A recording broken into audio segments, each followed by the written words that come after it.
Hey everyone, it's Jamie here from 60 Second Chords, and in this episode, we're talking about 4 ways to level up your playing in 2022. So if you're ready, let's go.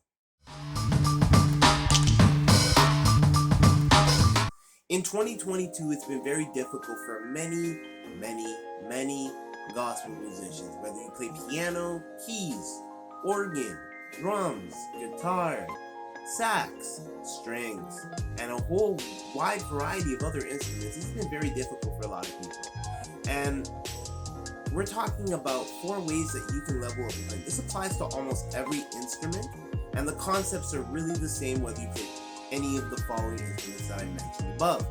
Now, the first way that you can level up your playing is with knowledge.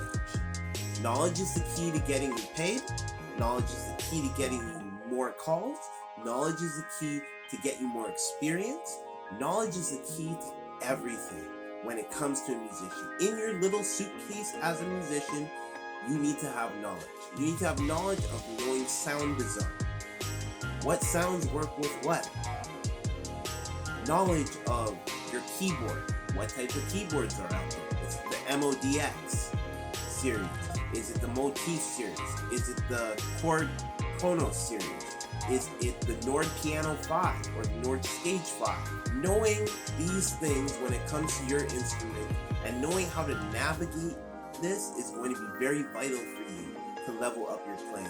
Because now we're moving to an age where everything is now performance based, and you have to know how to deal with click tracks, you have to know how to deal with using stems and multi-tracks, and knowing how to play with this and having knowledge of your instrument. It applies to almost every instrument in the gospel realm. The second thing is this: having a positive attitude. Your attitude determines your altitude, how high you're willing to go and how high you will go. The one great thing about having a positive attitude is because this will help you deal with situations where it's not favorable for you. You might go to a church and what happens is that they tell you that there's a keyboard and it's a motif and you're excited and you're elated and you come to find out it's the Chord Kronos or it's a Casio with 5 broken keys.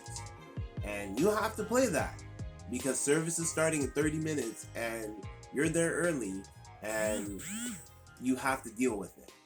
The next thing is this: understanding that your positive attitude is what's going to help you because your bandmates are looking to you to have a great attitude and smile, right? Because you gotta smile, you gotta have fun with what you're doing, right? If you're not having fun, then it makes the experience that everybody else is feeling not feel like an experience, right? And people, believe it or not, whether you're on live stream or you're in person, people watch that and people look at that. Hey, he's having fun, he's smiling, he's having a great attitude, and he's really putting everything that he has, he or she, they're putting everything that they have into this, and that's critical, right? So having a positive attitude is everything. The third thing is that you have to develop a great ear. Your ear is going to help you get yourself out of a lot of sticky situations. I remember growing up where when I first started, and I had to learn how to play piano, and my ear wasn't the greatest, and now I have to kind of navigate, and that was when I first started. Now it's to the point where now someone could sing and I'll find the key in under 2 seconds. Another thing that I wanted to mention was about developing your ear. Be open to listening to other things other than the 2 most common genres in the gospel sector. You have CCM, which is contemporary music, and then you have gospel. You have traditional gospel and you have new school gospel. And not just that, learn other types of music as well. Believe it or not, gospel originated from a lot of other different areas. You got blues, you got rock, you got jazz, you got fusion, you got a whole bunch of areas. Learn other things other than just gospel, right? If that's the area, then that's great. Kudos to you, and that's really exciting. But learn other things because that's what helps you develop your ear. Final thing is that you have to surround yourself with a practice routine. It's more than just playing scales. Now, a lot of musicians say, hey, I get bored playing scales. I get bored playing the same chords every week. It's really and truly developing a routine that works for you. Because every musician is different. Remember, the instrument is a reflection of your own personality, right?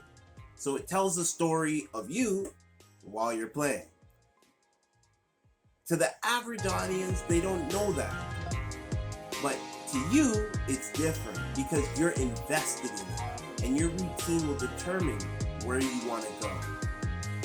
So I really hope that this really encourages you to level up your playing in 2022. I'm here to help you. Again, if you got any questions, let me know. Leave a comment down below and let me know what you guys think. How do you guys level up your playing in 2022? Again, my name is Jamie. I encourage you guys to subscribe, like, share, and I'll see you guys on the next episode.